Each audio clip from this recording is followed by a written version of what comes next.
विकसित कृषि संकल्प अभियान की शुरुआत हापुड़ में कृषि मंत्री ने किसानों को बताई नई तकनीक, महिलाओं की बड़ी भागीदारी। उत्तर प्रदेश के कृषि मंत्री सूर्य प्रताप शाही ने हापुड़ के ग्राम बनखंडा में विकसित कृषि संकल्प अभियान 2025 का शुभारंभ किया। कार्यक्रम में बड़ी संख्या में पुरुष और महिला किसान शामिल हुए। कृषि मंत्री सूर्य प्रताप शाही ने कहा कि अभियान का मुख्य उद्देश्य किसानों को खरीफ फसलों की नई तकनीकी से अवगत कराना है। इसमें प्राकृतिक खेती, मृदा स्वास्थ्य कार्ड आधारित फसल चयन और संतुलित उर्वरकों के उपयोग की जानकारी दी गई। साथ ही केंद्र और राज्य सरकार की विभिन्न योजनाओं से किसानों को परिचित कराया गया। कृषि विभाग के अधिकारियों और वैज्ञानिकों ने ड्रिप सिंचाई, पीएम कुसुम योजना और खेत तालाब योजना की विस्तृत जानकारी दी। उन्होंने वैज्ञानिक पद्धति से खेती कर आय दोगुनी करने के तरीके भी बताए। कृषि मंत्री ने कहा कि प्रदेश सरकार किसानों की आय बढ़ाने के लिए प्रतिबद्ध है। उन्होंने किसानों से पारंपरिक खेती से आगे बढ़कर तकनीकी खेती अपनाने का आग्रह किया। मंत्री ने महिला किसानों की भागीदारी की सराहना की और बताया कि सरकार ग्रामीण महिलाओं को आत्मनिर्भर बनाने के लिए विशेष योजनाएं चला रही है। कार्यक्रम के अंत में किसानों की समस्याएं सुनी गई। मंत्री ने अधिकारियों को इन समस्याओं के समाधान के लिए निर्देश दिए। इस दौरान डीएम अभिषेक पांडे, सीडीओ हिमांशु गौतम, विधायक विजयपाल आरती, विधायक हरेंद्र तेवतिया, जिलाध्यक्ष नरेंद्र तोमर समेत अन्य अफसर मौजूद रहे। हापुड़ से पंकज उपाध्याय की खास रिपोर्ट। किसी प्रदर्शनी मेले के उद्घाटन के लिए आप आए, इस तरीके के मेलों का सरकार लगातार आयोजन कर रही है, क्या उद्देश्य है? देखिए, विकसित भारत के लिए विकसित कृषि ये बहुत ही नितांत आवश्यक है, क्योंकि भारत खेती और किसानी का देश है और आज भी लगभग 60% से ज्यादा जनसंख्या खेती करने में या उसके ऊपर उसके काम में वो संबद्ध है।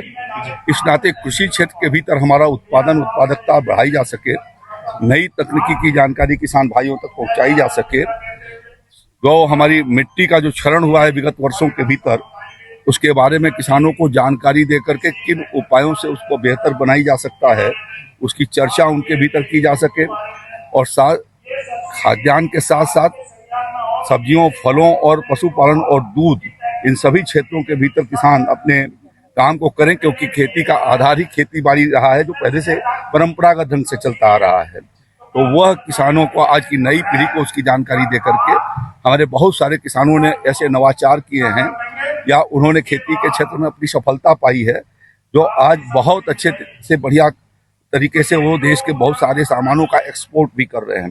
पिछले वर्षों में अकेले उत्तर प्रदेश से गत वर्ष लगभग 18.5 लाख मेट्रिक टन का निर्यात दूसरे देशों को हुआ है, जिसमें आम भी रहा है, दूध की सामान भी रहे हैं, सब्जियां रही हैं, मिर्चा भी रहा है और इसके अलावा बहुत लौकी गई, तरोई गई, विविध प्रकार के हमारे सामान जो है गए। और पिछले साल तो अमेरिका को भी एक कंटेनर लखनऊ से हमारा वहाँ का आम गया। तो ये किसान जब तक उसको कैसे गुणवत्तापूर्ण उत्पादन करे कि दुनिया के देशों में भी उसकी खपत हो सके, इसके बारे में आज कृषि वैज्ञानिक जो प्रयोगशालाओं में काम करते हैं, खास तौर पर ICAR के साइंटिस्ट हैं या कृषि विज्ञान केंद्रों या हमारे कृषि विश्वविद्यालयों के हैं, आज पूरे देश के भीतर इस अभियान के भीतर वो किसान के खेत पर जा रहे हैं, जहां पर उनसे जाकर के इन सारे चीजों की चर्चा कर रहे हैं।